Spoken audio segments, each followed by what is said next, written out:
You're listening to the Options Insider Radio Network, the home of the Options Podcast. For more quality options programs, visit theoptionsinsider.com or search for Options Insider Radio Network in your podcast provider of choice. Listeners can also access all of our programming through our mobile app available in the iTunes and Google Play stores. Select programs are also available via live stream at mixlr.com/options-insider. That's mixlr.com/options-insider. Don't forget to follow along with your favorite programs and submit your own questions for the hosts at twitter.com/options, stocktwits.com/options, facebook.com/theoptionsinsider, or via questions at theoptionsinsider.com. The Options Insider Radio Network is sponsored by Fidelity Investments. Fidelity's Option Trade Builder tool can help you confidently build an options trade in 3 simple steps. Just choose a strategy, select a contract, and then review the benefits and risks of the trade. Learn more about Option Trade Builder at fidelity.com/options. Options trading entails significant risk and is not appropriate for all investors. Certain complex option strategies carry additional risk. Before trading options, contact Fidelity Investments by calling 800-544-5115 to receive a copy of the characteristics and risks of standardized options. Fidelity Brokerage Services, LLC, member NYSE SIPC.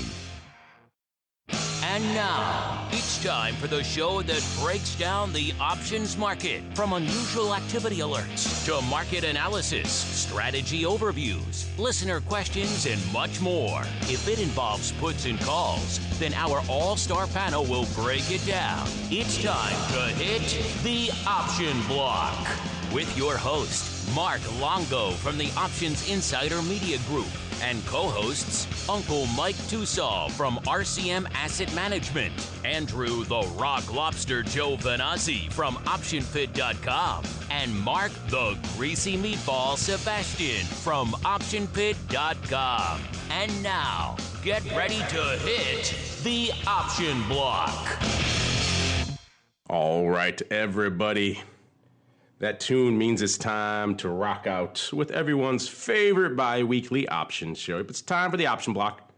My name is Mark Longo from the old OptionsInsider.com, which is, I say old, because we're in the process of revamping it. So if you get over there and you see a link isn't working or something else is not coming up or the archives pages aren't loading the way you hope, we're in the process of fixing all of that. And we thought, rather than just tweak here or there, it's gonna rebuild you brand new. Because in January, it'll be our 12-year anniversary, which is just horrifying. We've been doing this so long, but we like it, I guess. And you guys tend to like it too. So we thought, what better way to celebrate than just let's do a brand spanking new version of the Options Insider. I think we're on version, I don't know, I lose track, 5.0 maybe now, something like that. It's been many iterations over the years. So look for a brand spanking new one. Coming soon, all new bells and whistles, all new functionality, all new cool stuff. If you have something you'd like to see on the new Insider, let's call it 5.0. For lack of another one. If you have a suggestion for what you'd like us to include, some new functionality, some new thing, now's the time. We're building it now, so hit us up. Excuse me. Questions, comments, suggestions for web design. I know you all got them. You're always hitting me up. How about this? How about that? Send it in. Let us know. If it's feasible and interesting, we may just do it. So hit us up now if you have suggestions for what you'd like to see on the new Insider for 2019. And of course, you guys can still join us as always. One of the things we're looking to do is try to bake the live into the website a little bit easier for you guys. You can go straight to the website. Right now, you kind of have to grab it on social or go to the Mixlr and get notified there. I'll try to bake it in, maybe have like an on-air thing going on the website there, which would be kind of cool. You can just click on it. Bam! You're listening to whenever we're live, which will be kind of fun. So look for that kind of fun stuff coming soon to the new iteration of the site. Meanwhile, you can still join us by all the old usual ways, including live every Monday and Thursday, noon Central, 1 p.m. Eastern, via ye old Mixlr. Same link, that won't change. We'll try to add some new outlets maybe in the future, too, trying to figure out how that would work. A lot of them require video, like your Facebook watches and your YouTube lives, and we all know how hard it is to get everybody on audio, let alone on video. We'll see. Maybe we'll play around with that, too. All sorts of fun stuff in the offing. And as always, your questions, comments, concerns, always welcome. Send them in. You know how to hit us up. And joining me, how to break down this kind of weird, choppy day in the markets today. We got, first off, let's go out to the hinterlands, that peaceful land known as St. Charles, Illinois, where we are joined by the man holding down the fort at St. Charles Wealth Management, Uncle Mike Tusa. Uncle Mike, welcome back to the show, sir. How are you enjoying this chop? Every day's a holiday. Every meal's a feast. It looks like we have a trade deal, maybe. So everything is awesome, maybe. Who knows? We'll see. Lots to talk about today. Good day, I think, to enjoy some fine chopped salad. I think at your nearest purveyor of fine goods, and also joining us to discuss this just weird activity we got going on today. A little bit up, a little bit of down, a little bit of sideways. We got the greasiest of meatballs doing double duty this week. Mr. Meatball, how's it going, sir, in the land of OptionPit.com by way of Carmen Line Capital? Oh, it's a beautiful day in the neighborhood, a beautiful day in the neighborhood, a beautiful day for a neighbor. Would you be mine? Could you be mine? I've always wanted to live in an Options Insider neighborhood, just like the here. I don't know if Let's I'm... make the most of this beautiful day. I don't know if I'm the material for the town that changed America. I prefer my areas a little bit more, shall we say, jam-packed with humanity, like the heart of the maelstrom that is downtown Chicago. But to each their own. You choose Uncle Mike chooses the quiet hinterlands. The Rock Lobster chooses an island in the middle of nowhere off the shores of Maine. You choose the town that changed America. To each their own. Let's see what the market has to its own today. It's time for the trading block. It's time to break down the latest topics, trades, and trends in the world of options. It's time for the trading block. All right, everybody. Let's get to it. Let's break down what's trading, what's lighting up our collective screens today. You know, it's been one of those crazy weeks, a bit of a mixed, quiet day after a bit of a crazy week. You know, the week started off, as we were talking about earlier this week, kind of off with a bang to the downside. S&P hitting an 8-month low, those renewed Apple concerns. You know, as Apple goes, so goes the market. Whenever something's hitting Apple, on Monday it was, of course, the concerns about the initial headlines were China bans iPhone sales. We all saw later on there was a little bit more nuance than that, but still. The initial headlines sent people into a tizzy. They were slamming Apple. They were slamming the market. S&P hitting an 8-month low. Today, we're kind of off those lows and rebounding a bit and kind of mixed, actually, coming into today's session. We're seeing the Dow up ever so slightly, giving up some of that upside a little bit now, but still up less than 1/10%. S&P off ever so slightly, down about 0.2%. NASDAQ feeling the lion's share of the downside today, off about half a percent, I should say, not half a handle. So a lot of kind of mixed, a lot of kind of shrugging of the shoulders today. We're seeing Tesla up nearly 2 handles, about $6. That's kind of a rounding error for that one out there. Disney up about 1/3 of a point. Apple up about a little over a handle, hovering right around that 170 level right now. So not exactly threatening that 150 level, but still one that's more in the radar than it was before. Ford right around 8.5 right now, down about a dime or so out there, a little over 1% out there as well. So again, a mixed bag, depending on where you're looking across the market, which sector, which area kind of catches your eye. VIX cash hovering around the 21 level, pretty much off of not even half a handle over. Let's see how much do we move. Intraday, we got up to 21.32, so not a huge range day here in VIX cash land. So let's start. Let's start with the meatball. Why not? Because it's just fun. Mr. Meatball, sir, it's been a lot. We obviously started off the week with a bit of a bang. Then things maybe settling out a little bit today. We're kind of feeling our way along. What's catching your eye in today's activity, sir? You know, it's been just kind of a wishy-washy, weird day, right? You know, the market is kind of up nicely on the open, kind of giving it away now, kind of washing around.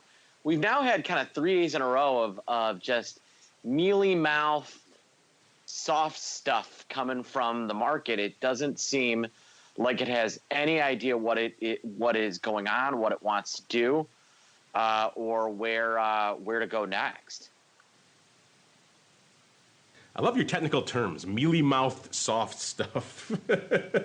Yeah, you never heard of mealy mouth, soft stuff? From the markets. You know, is that in line? Does that come before or after the S&P death cross? How does that work? It's right around this death cross. And is it after quad witching or before?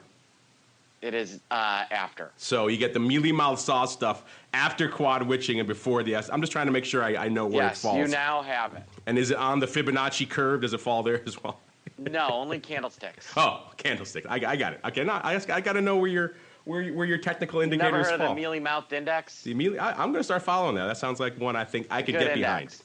You know, I think let's get some love for that one. You know, because at the end of the day, all that matters for an indicator, right, is how many people use it. So if everyone follows the mealy-mouthed indicator, I've often said you could have the bananas and bread index, and somehow that relates to the S&P. And if enough people buy into it, it's going to work. So there you go. That's my 2 cents on technical analysis. Before I get everybody else mad at me in the technical land.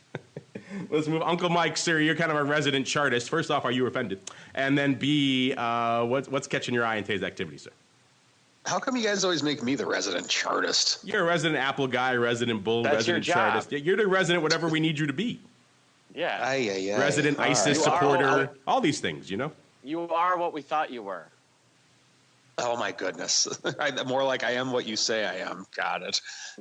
Well, being the resident chartist and the resident bull, from the standpoint of leverage, I feel this market is I think Mark described Tesla this way a few weeks ago, and I think that's kind of how this market is. If you're looking to lever yourself, it's a market for crazy people. And I don't know if it's really the right thing to do right now to get involved in this market if you are levered and being a short-term trader. Now, with that being said, I own out-of-the-money calls in this right now, and I've already closed out part of a short or most of the short stuff on a butterfly. So it's relatively cheap, but I'm doing it with small amounts of money. So that way, if we do get a big pop in this marketplace, then we'll benefit. I and my clients will benefit. However, if not, I have a lot of money on the sidelines right now. And that's what I think the prudent thing to do is in markets like this. Now, if you want to own stocks for the longer term, I think this is a phenomenal market to sell some puts in if you're looking to own a stock for the long term and you're prepared to be put the stock. But once again, though, if you're looking to be levered, this is a pretty tough market to do any type of leverage in unless you're doing smaller amounts of money in that you can afford to lose great amounts. Great amounts of small amounts of money don't equate to much. So just have that in mind when you're trading in markets like this, because the beauty of options is that you have limited risk. And so if you over leverage yourself, you can have a lot of problems. However, if you use the right amount of leverage for your portfolio, this can be a phenomenal opportunity in a lot of ways, depending on what way you want to play it. Bottom line is that I don't care how good your technical indicators are, fundamentals, whatever, risk management needs to come first. And in markets like this, great risk managers can come out pretty well. So just to summarize here, Meatball says this is a market full of mealy-mouthed soft stuff, and Uncle Mike says it's a market for crazy people. So we got a lot of wiggle room in the middle there for us to explore here on the program today. If you're wondering what's lighting it up in the option space, let's see. Even though it's a choppy day, still seeing some paper, not a ton. SPY putting about 1.6 million contracts on the tape today. These are options, obviously. The ADV is about 3.4, almost 3.5. So we're coming in just slightly less than half of that there right now. VIX, 332,000 contracts on the tape coming into showtime there. Their average is about a little over 600,000 out there right now. So also kind of similar, right around half out there. In terms of underlyings, what's lighting it up? We got, Apple bumped off the top spot. Number one actually coming in, GE, 404,000. I wonder what could be lighting it up out in GE. Calls, 179,000, 225,000 puts on the table. I think we'll get to that in a little bit, listeners. GE taking the top spot, 404,000. Maybe someone deciding to take some profits off ye old table there. Apple, number two. We don't see that too often. Excuse me, 338,000 contracts on the tape there. Number three, Bank of America, 266,000. Number four, AMD, a distant fourth, 135,000. Number five, Merck, newcomer on the top 10. I haven't seen him in a while, with about 129,000. Number six, good old Citi, 113,000. Number seven, ye old Tesla, 111, tied for number eight with Amazon, both at 111. Number nine, Facebook, 108. And number 10, Softy. So a lot of the top 10 kind of stays the same. This kind of goes back to what we've been saying in the option space for a while. A lot of concentration in a handful of names. But it's nice to see a little bit of mixing it up. GE mixing it up, certainly. Also seeing Citi, Tesla rising up a little bit there. AMD getting up there a bit as well. So interesting. Merck popping his head in the top 10. Interesting to see a little bit of shakeup there in the old top 10 here. Looking at earnings really quickly today. After the bell, what do we got? We've got Costco and Civitas and Adobe. Good old Adobe. They have Creative Cloud and everything else out there. Before the bell, we had Sienna, DLH. Obviously, we're kind of coming down to a bit of a slowdown in earnings season now. The holidays coming in. Not a lot of folks looking to pop off their earnings call right around Christmas. So it's kind of tailoring off. Tuesday, we had Dave & Buster's and American Eagle if you didn't get enough of the retail side or the gaming side, like we were talking about earlier on the show. Vera Bradley on Wednesday, and today, like I said, Costco and Adobe. Let's see if we got any. We do have a new, actually, earnings move results report on the website. These are from our friends over there at ORATS. The one they broke down here is, let's see, what are they breaking down here? This is Sienna. Ticker symbol CIEN. They're trading 34.5 right now, and they were pricing in. Let me see. They're before the bell today, actually, and they were trading 32 going into the day. They were pricing in about 277. They moved about 317, so not a bad day. Let's see. Sienna right now is about 34.48, up about 235. So pretty much in line with what they were predicting there. You can find more of that stuff over there. Excuse me, on the optionsinsider.com. All right, let's look here really quickly. Let's see. All right, let's keep rolling. Let's get into some of the odd stuff. It's time to open up the odd block.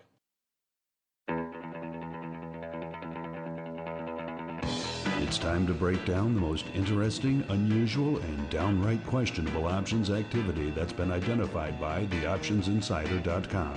It's time for the Odd Block.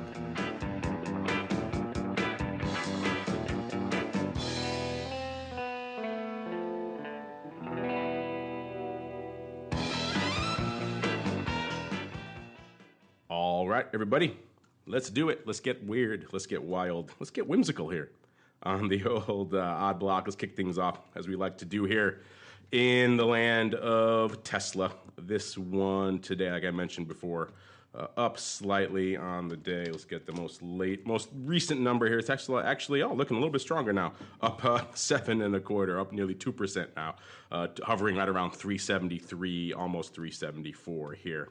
And what we like to watch out here in Tesla land is, of course, the downside, and the 50 puts are lighting it up kind of across the board. 1,000 lot here. The 50 puts in Jan going up for another 3 cents. We also got the March 50 puts lighting it up for 37 cents. Haven't seen the March going up 1,000 times there as well. Even got the Jan 2020 10 puts going up for 28 cents. So the 10 puts still not out of favor, just going out a little bit here. You can see the 40 puts, 45 puts, 2 cents, 3 cents, 500 at a time. So yes, the downside is still lighting up. Big blocks of 500 across the board. Could it be some people trying to get the heck out of Dodge with that size OI there, or some people deciding to pile in? Either way, Jan's approaching now. So these puts that seemed so distant, so crazy speculative, so long term, not too long ago, now are coming home. So we shall see. I think Tesla can go from 374 roughly to 50 in the span of a month and change. It would be an epic downturn if it did happen.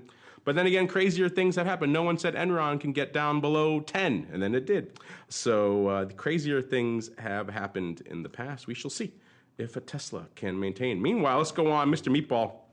I know this one's been on the Rock Lobster's radar for a while. I talked about it on the show a few weeks ago. One of the reasons, of course, that GE is lighting it up today is because there's a big put trade coming on the heels of a big trade we saw a few weeks back. Do you want to break down for our listeners, sir, what we saw in GE and how why our friend is smiling out there today, sir? At least on the option side. This was that huge GE puts that they bought that are now deeply in the money, and with JP Morgan's call, they decided to call it a day. They basically agree with the analyst at GE or the analyst at JP Morgan and think maybe the stock's done tanking, and so the stock is up. And so they said, well, I don't want to lose any more money, and they took off the trade. What was the exact strike? I forget. Was it the 9s? The 6 puts I have here for 19 cents, Oh, yes. 330,000 times. Yes, that was right. And, they were 1 day late in taking the whole thing off. Otherwise, they'd have been perfect. Because it's up nicely today. They're still, obviously they have other legs on, and so we can't speculate on that. This was probably done against something else, shall we say? But just on the pure options component, you're right. They missed it by a day, but still looking pretty good. 19 cents. What are these bad boys looking at now? They're around like $1.40 or so for these puts. I believe these are the right ones. Yeah. So you're talking not bad. $1.20, 330,000 times. I'll take that. That's not bad. It's roughly 40 million. My quick back of the napkin math I believe that was GE's pension that was doing that.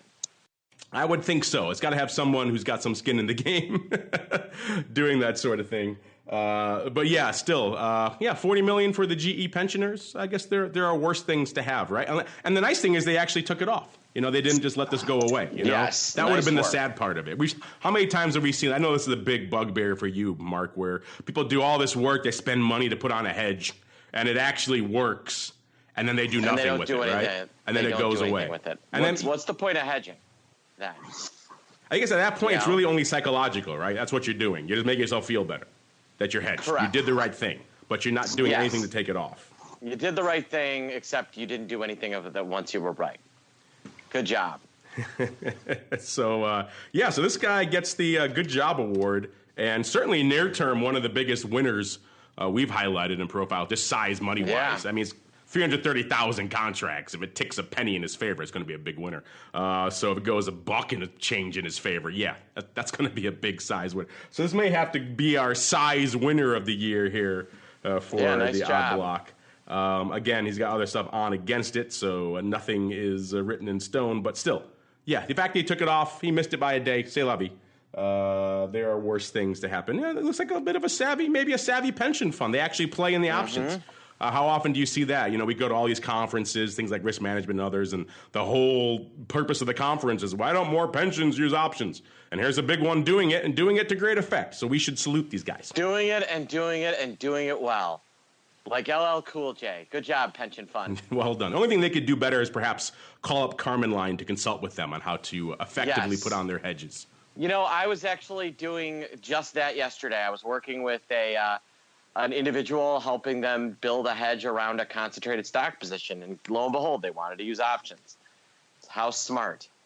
There's a reason why our advisors options show the biggest market is San Jose.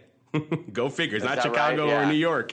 It's because that's where all that concentrated tech wealth is. And they also have a bit of a history of options compensation out there. So the two are not exactly mutually exclusive. It's not a dirty word to say options out there.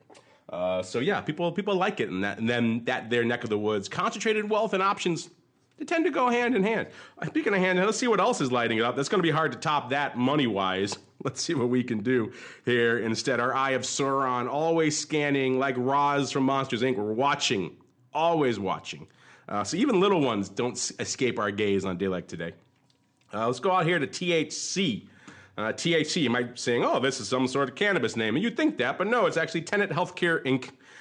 This is, of course, a multinational healthcare services company. They have a bunch of surgical facilities and everything else. Even though their ticker may imply other things these days, that's not their bread and butter here. Trading today, excuse me, 23.65. I still got a bit of a cough, listeners, in case you haven't told. Much better than I was on Monday, though, so I can hold down a show again today, which is nice. Just a little bit of an old frog in the throat left. 23.65, like I said, up about 40 cents or about 1.5%. Let's get out here to what we saw out here. These were the Jan 25 calls expiring, for 560. These are Jan 25 calls for 560. It's like paper coming in to sell these bad boys here on the bid. These things were 560 at 580, fairly tight for these, and hitting the bid, doing it 3,529 times. This is opening sauce. Let's see out here. I said these are slightly out of the money. So this has the look of what appears to be a nice, slightly out of the money covered call, right? Probably here. in THC. Let's go out here and let's see how this thing has looked over the past year. In the past year, it's kind of had a nice run. A year ago, it was trading about $14 even, so nearly 10 handles lower than where it is right now. Excuse me. And then it got as high as to about threatening 40. 39 and 3/4 or so back, and looks like that high was around the July, August, midsummer time frame. And then it kind of sloughed off a little bit back down to the mid to low 20s here. So we're still about 10 handles higher than where we were a year ago, but also about 14 or so handles off of the recent highs, 15 actually, of the summertime. So kind of a nice mid-range here, kind of a pick'em as to where this name is going to go. Is it going to go back down to where we were trading a year ago, or is it going to go hit back up in the highs? Maybe it's going to hover here. It's like our friend here is wagering that's going to hover right around here for the not too distant future here, doing this for, let's see, $5.60. Let me just pull up really quickly here. I want to pull up the options chain on this bad boy, just to see. I want to look at all the months. There we go. These are Jan. That's right. I thought these were. These are Jan 2020. So these go out a year. So that's why they got that much meat on the old bones. Listen, you ever see something for $5.60 with a month to go? That doesn't make a lot of sense. So it's got to be, these are Jan 2020. Jan 2020, 25 calls. So that changed the narrative a little bit. They're tying up capital for a year and saying that this bad boy is not going to move a heck of a lot north of 25. If it does, they're actually happy to sell it out right around 30.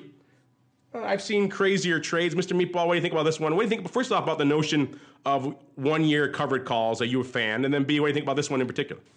I think there are more effective ways to build a covered call strategy than year covered calls. But, maybe, it's got a little bit of a set it and forget it feel to it. That's not so terrible. THC, my guess is that if we legalize pot, they're going to have to change their or maybe they'll catch a nice rise just off the love of it, right? And they'll get a boost. No, it'll be Altria's new before anybody figures out what the hell they do, that they'll get a 10% rally, and then they'll plunge. Yeah, no kidding. What was the stoner crowd? They're known for their due diligence, right?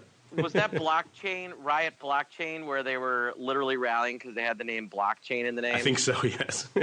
So yeah, maybe that's why they're keeping the ticker. They're hoping, fingers crossed, they catch the cannabis wave and then they don't ride it back down again like some of those other names have of late. Yeah, I'm with you. We see that a lot, especially in the asset management side of the space. They're busy. They don't want to deal with it. They kind of want that set it and forget it approach. So 1 year covered call, bam. Set it and forget it. Yeah, I'm with you. There are better ways to maximize it. Uncle Mike, you're an advisor who manages people's money out there. What do you think of the 1 year covered call approach, sir? I'm not a huge fan. I like the 1 year collar approach. In terms of the you like 2 year collars. Don't lie to the people, sir. I like those too, but I do think it's important to do stuff unless you can't. They may have holding period restrictions too, Mark, that would be a reason to use a longer dated covered call. Yes, that's true. There are other rules of engagement in the asset management world that smaller retail don't have to deal with, which would necessitate a longer holding period. So we mock sometimes because we love, but I get it. Sometimes they can't. They don't have the wherewithal, either the savvy, the options wherewithal, or the time, or maybe all of the above, to manage, let's say, a monthly call right as opposed to a yearly. So they do it this way. They write this. They get their guaranteed out at 30, 60. If it drops below, they get the 5 handles. They're happy with that. Set it and forget it. Move on to the next trade. I see the logic of it, even though if you listen to this show that you could do it a lot better. If you roll your own here instead. Let's keep rolling on to our next name. Who we got here? The Eye of Sauron, always watching. Ramp. This is a newcomer, I believe, to the Odd Block. This is Liveramp Holdings, but you may know them better by their old name, Axiom Corporation. Liveramp Holdings, formerly known as Axiom Corporation. This is a San Fran-based identity resolution platform. Provides identity resolution services, data onboarding, and the transfer of offline data online for marketing purposes. That sounds vaguely Orwellian and sinister, but there we go. That's what they do here. $44.40 off about 70 cents or about 1.5% today. Let's see what's up out here in Ramp. Once again, going to Jan, this time regular Jan, not Jan 2020.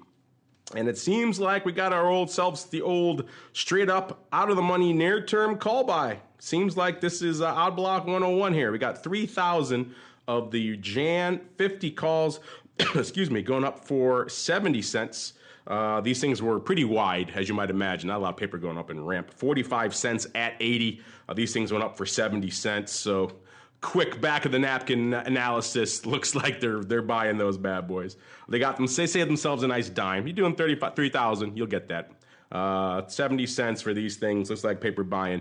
This is opening paper done on the Philex. Not a lot of OI really to speak of here. Let's look at Ramp. Let's check out formerly known as Axiom. Always a good sign when they change their name, right? Worked for Philip Morris. So there's an identity company that recently changed their name. Could they be up to dubious things? Who knows?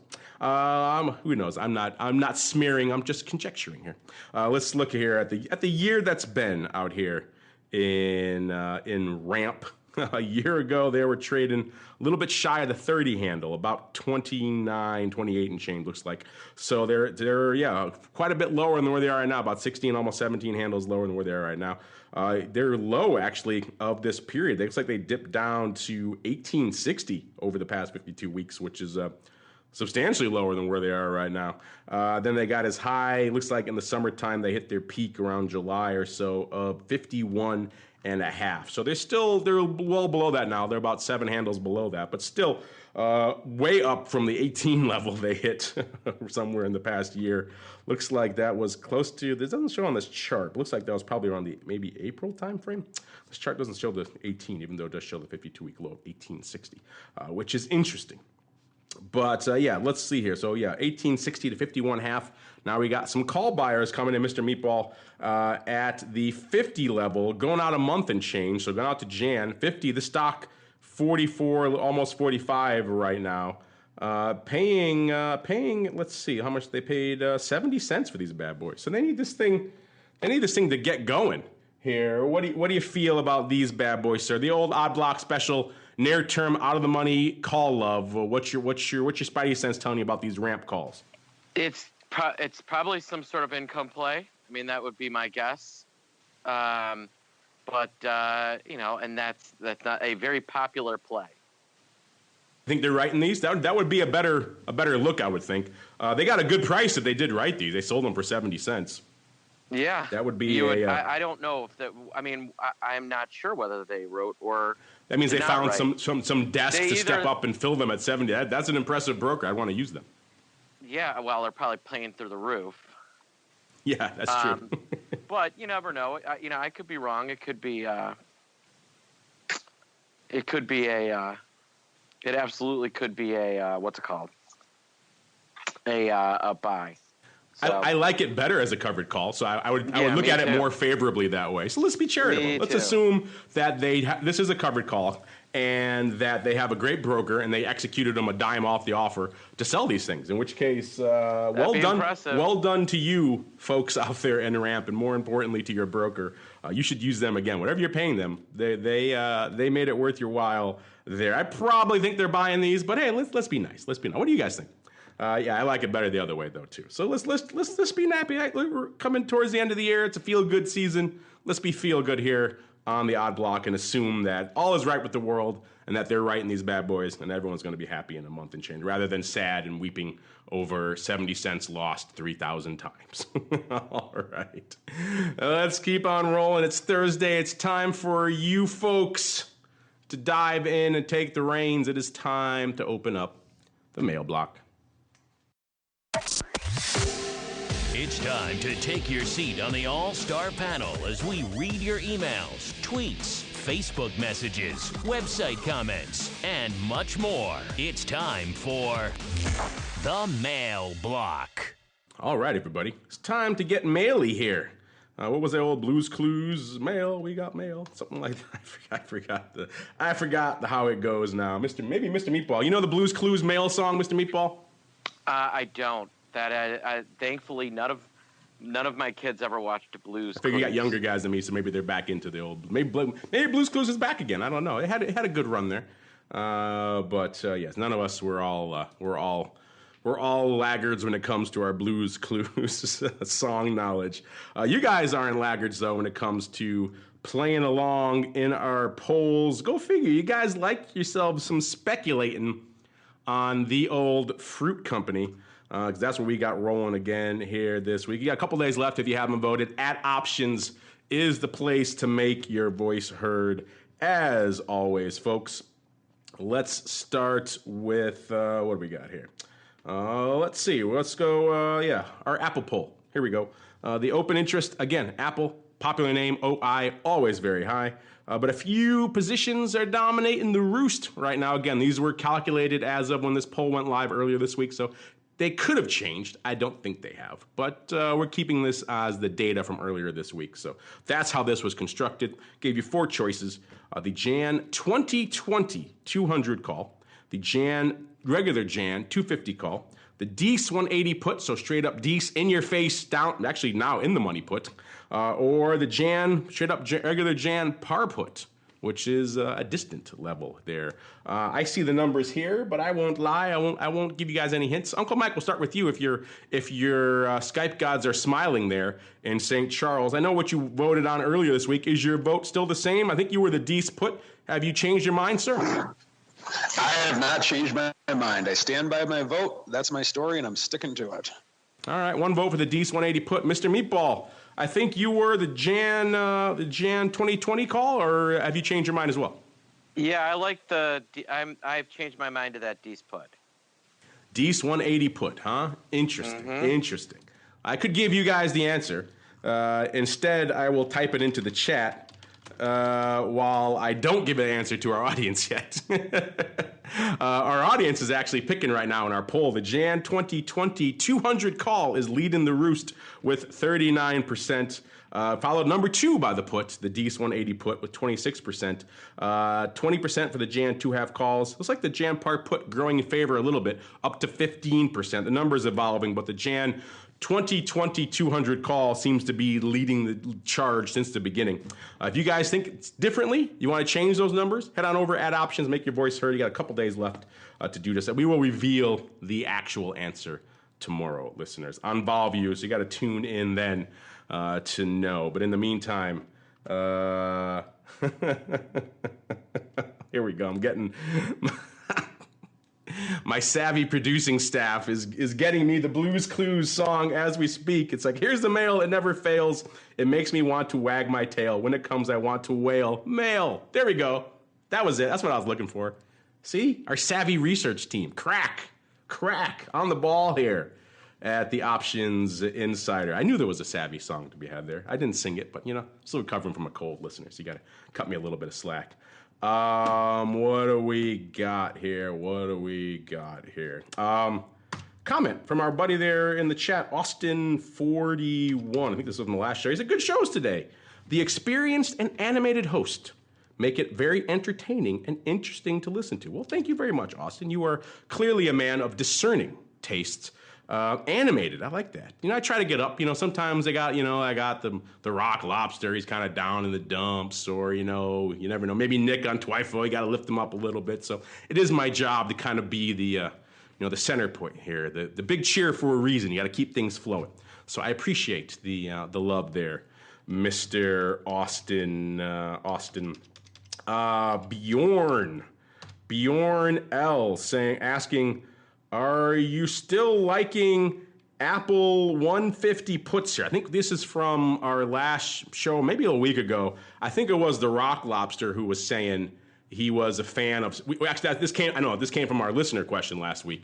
Our poll. We asked you guys if you wanted to. I think the stock was around 175. We asked you if you wanted to sell or buy the 150 puts. They were around $1.65 at the time, or the 200 calls, which are around $1, I believe. We asked you if you wanted to buy or sell. The lion's share of you wanted to sell those puts. I think the Rock Lobster was on board with selling those. I think you, Mr. Meatball, you were not a fan of those. So since the Rock Lobster isn't here, I'll let you go. Are you still liking, or perhaps in your case, not liking selling the Apple 150 puts? Or maybe would you prefer to buy them, sir? The Apple 150 puts, I'll tell you why I don't like them. As a single trade to kind of collect, I think that's fine. The skew is really steep in Apple. Vol is high in Apple. But I just think that there are more effective ways. I like selling it if you're doing something with it. Like let's say you're, buying an out of the money call. You're doing some sort of, risk reversal-y type thing. You're using the puts to then do some sort of leveraged front spread or something like that. I just think there's better ways than just the straight naked call. But that being said, it's not the worst thing I've ever heard of. I could deal. Mr. Uncle Mike, you were our resident Apple bull. You've kind of gone on record since then saying you're not as much of a fan of Apple. Is the 150 level enough to attract you? And if so, selling these puts, does that attract you? What are your thoughts on Apple at the 150 level and or selling or maybe buying these puts? If I had to pick, I'd be a seller, quite frankly. But for me, if I had to pick, I would be a seller too. I agree, Mike. But with that being said, I view Apple as a good long-term holding for your portfolio. So if you want to get into it, selling a 150 is not the worst thing you can do. For me to want to go crazy on Apple, and episode 3. We're losing you a little bit, Mike. It's not so much about the price of it; it's more the innovation index. If I feel they're going to change the world again, then I'll get on board. But until they can do that, I think it's just a good company that's a good long-term holding. And if you want to get in at 150, it's not a bad idea. So yeah, innovation index. Maybe that's regardless of the price. So if you're not sold on the innovation turning around, maybe that level won't be enough to turn. Maybe you're like the meatball. If they hit that level, it's more concerning for you than an opportunity. But either way, intriguing stuff. Speaking of Apple, we got our buddy Mark Brandt there in the chat saying he bought the Apple 8-day, 15-day calendar straddle. So I'm guessing he's buying the 15-day straddle, selling the 8-day. So doing effectively a weekly calendar swap here for $140 on a nice streak with this strategy, a multi-bagger profit potential if you get lucky. I have come to favor these plays that have big upside, plus expected value plays that have big upside but uncertainty per trade. I don't know. Calendar straddle swaps. What weekly calendar straddle swaps, Mr. Meatball? What do you think of that strategy? I've seen worse. I've seen better. I've seen worse. So it's not blowing your skirt up. I get it. I think there are probably some ways that you can effectively, that these can be used. Right now, the problem with calendars is that vol's so high that, it's really difficult to own long-term premium. The only thing you really have going for you is that, front-facing skew, term structure is really, really steep. So that works to the trade's favor. That's about it. At least not going too far out. So he's only going right. like 2 weeks. So he's not getting too deep into the weeds there. If you can deal, there's a lot of moving parts to that trade, listeners. You just think of just doing your regular calendar. That's enough for a lot of people to get dizzy.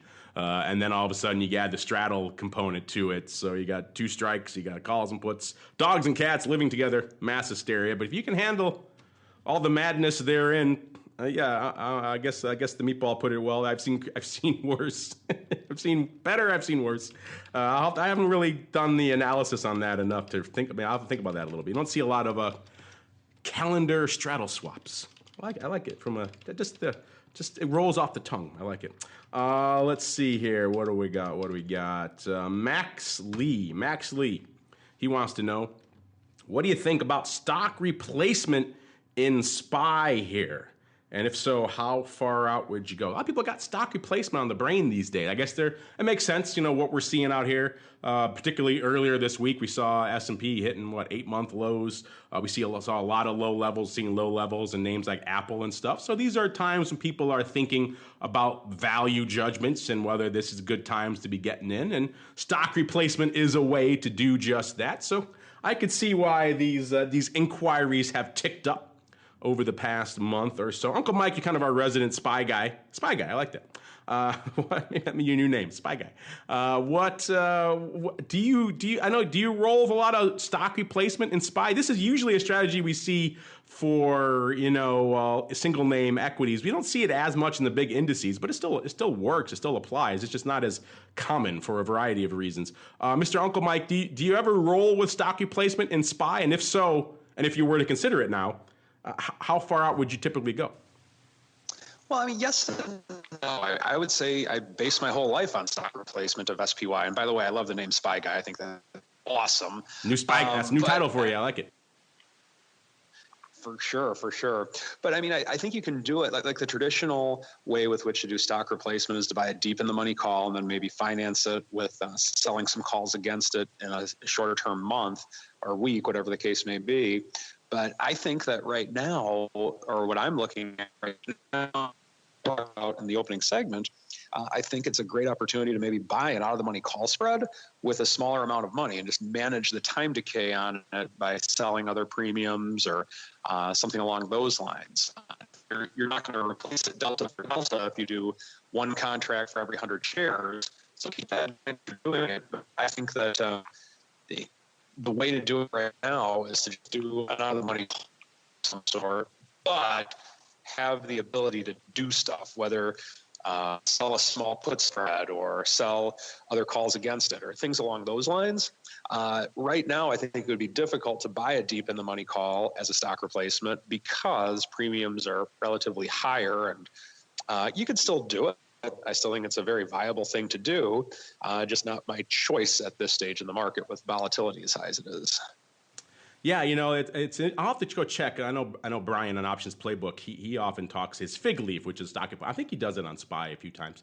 I'll have to check and see if he's done any breakdowns for SPY lately. I know he does it on single names a lot, not too much about SPY, but it's an interesting idea. And yeah, the theory all holds. All of the benefits are still there. And if you can get into the fig leaf aspect, which is selling the near-term covered call against it, it's even more attractive, obviously. I don't typically, just rules of thumb, we see a lot for stock replacement. It varies on person. I typically like around the 6-month time frame, but everyone's got, different approaches to it. Some people will go out a year. Some people will go super crazy, go out a couple of years. I think you're paying for a lot of stuff you don't need at that point. I'm not a fan of that approach. Your delta's also going down, so your stock effectiveness is going down at that point. I think 6 months is kind of the sweet spot, but I could see an argument for out to the year. I won't hold it against you, depending on where you're going. And also, the delta range is going to change by the person. I usually say ballpark somewhere between 65 and an 80 delta is usually where the stock replacement falls, but it could go outside of that for a variety of reasons. So somewhere in that 6 month, 65 to 80 delta time frame, I think is a comfortable sweet spot for this. And if you like these SPY levels here, you want to get in at it, stock replacement, not a bad way to go. Mr. Meatball, are you a fan of stock replacement and SPY? I know you like SPX more, so if you want to swap in SPX instead, you could go for that. I think it's a great idea. I think SPY is great for wheel trading. It's great for stock replacement. It's great for leaps. There's all sorts of good reasons to be using SPY. I think it's a great, I think it really is great at what it does. And I would encourage anybody to, I like it better than, I always ask, why bother owning the stock? SPY, there's some tax implications that are, maybe make it a little worse than something like SPX. But generally speaking, if I can produce income and do some stock replacement, synthetic covered call type stuff, why wouldn't I? It's way more efficient, and people don't think about it this way, but you are also buying yourself a floor if the world ends. That's actually something that people think about is like, oh wait, so if the underlying completely tanks, I'm only eating it. I'm not eating it and wearing it and drinking it. Exactly. The downside is where that trade really shines, right? Because it's you got all the Greeks kicking in your favor in that point. Vol's going up, delta's going down, all the good things you want when you're losing money. You're losing less of it at a much lower pace. So that's if you got to lose money, that's the way to do it. We like stock replacement. Again, check out Options Playbook. Brian does a lot of them on there. The Fig Leaf is his version, but it's the same thing. Neville T asking us, what are your predictions for the options market for 2019? It's a great question. Kind of don't have time to really do it justice now. I think what we'll do is coming up towards the end of the year, and maybe towards the end of the year, we'll put together an official kind of 2019 prediction show, so we can all go out there on a limb and make fools of each other, which is kind of fun. So it's a good question, Neville T. I think we'll save that for a show. We can do that justice. Maybe make a full show of that. Our buddy Mark Brandt chiming in and says he likes the moving parts on his trade. Well, good. I'm glad you do. It wins often. He said I should trade it and see. You're right. I haven't traded that particular strategy, so I will have to do that and report back to you. But it is, you like your moving parts. Good for you. We all, it works. When it works for everybody, we're happy. If it's working for you, go for it. Good for it. Good for you. All right, let's keep on rolling into our final segment. It is time to go around the block. It's time to tell you what we'll be watching on our trading screens until the next episode. It's time for Around the Block. All right, everybody, let's go around the block. It's another one of those weeks where we're kind of shrugging our shoulders, don't really know what the macro trends are telling us. Are they favorable? Are they not favorable? The micro trends are kind of winding down. Earnings winding down a little bit, so not as much going on there, unless, of course, you like your Costco and a few other retailers after the bell here. So let's go around the horn. Maybe Uncle Mike, I know you were talking at the top of the show about the trade war. It still is top of mind for everybody. Is that what you're watching for the rest of the week into the weekend, sir? Yeah, I'm watching that along with just the numbers on the SPY. I think those are the things with which we need to watch at this point. This is a market for crazy people. I'm crazy to be a part of it in some way, but just understand it's a market for crazy people. Watch it. Market. I think we have a title for our show. There's a market for crazy people. I like it. That or mealy mouth soft stuff or whatever it was the meatball said earlier. Speaking of the meatball and saying stuff, Mr. Meatball, what's on your radar for the rest of the week into the weekend, at least until you and I chat again tomorrow on Vol Views? I'm really interested in how the market acts today and tomorrow. I think that we've seen just a really weird market of falling volatility, falling VIX, falling S&P. It's just not something we normally deal with as traders, and it makes me kind of wonder what exactly is going on here. That would be my answer. What is going on indeed? A question we all ask many times these days, perhaps more often than usual, as the macro trends blow hither and yon, and the tweets blow hither and yon, and volatility blows hither and yon, and Apple sells off, and it rallies, and everything's mixed, and everything's crazy, dogs and cats, all that good stuff. Unfortunately, that music, listeners, means we come to the end of our journey, at least our first journey here on this Thursday. If you're joining us live, go take a drink, have a beverage, relax, hit the bathroom. Come back in about 30 minutes for TWIFO, This Week in Futures Options. We're going to break down all this fun stuff from a futures options perspective. So we'll talk equities and equity vol, but also probably some crude, some energy, maybe some ags, metals. You never know. I don't know. So don't know who the heck's going to be joining me on that show. It's that time of year. Holidays, everyone's traveling, getting all the people sit down on the host chair. It's always fun. So who knows? Could just be me doing a nice fun breakdown on TWIFO. It'll be a mystery. We'll have to stay tuned. We'll pipe some fun stuff for you in the interim. Maybe you can enjoy a little bit of some time bomb butterflies coming your way in the interim, so stay tuned for that if you're listening live. Meanwhile, let's go back around the horn. Let's start with ye old Uncle Mike. Sir, what's cooking in the land of St. Charles Wealth Management, a.k.a. the land of the Spy Guy? Well, if you are looking for someone who's not afraid of mealy mouth, or you have questions on potential strategy, because you do have to make some decisions with it being the tax season, the tax time that it is, feel free to contact me. Visit me on my website for more information at stcharleswealth.com. Trust me, listeners, his website holds up much better than his Skype connection. So don't judge him by that. And Mr. Meatball, same question. If they want to go, they want to do some learning for options, or perhaps they want to get some money management on their end. Where should they go? What should they do? Yeah, go to optionpit.com and check out what we got going on. We got a couple of exciting things we'll be launching next week. Stay tuned. A tease. Look at that. Optionpit.com. New stuff coming soon. So stay tuned for that. Optionpit.com is the place to go.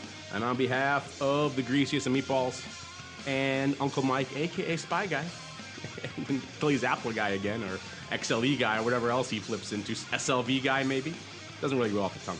We'll keep it a Spy Guy for now.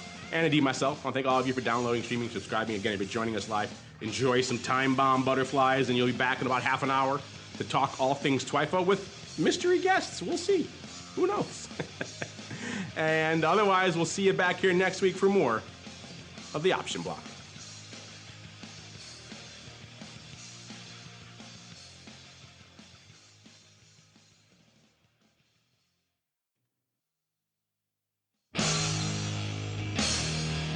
The preceding program was a production of the Options Insider Radio Network. For more quality options programs, visit www.theoptionsinsider.com or search for Options Insider Radio Network in your podcast provider of choice. Listeners can also access all of our programming through our mobile app, available in iTunes and on Google Play.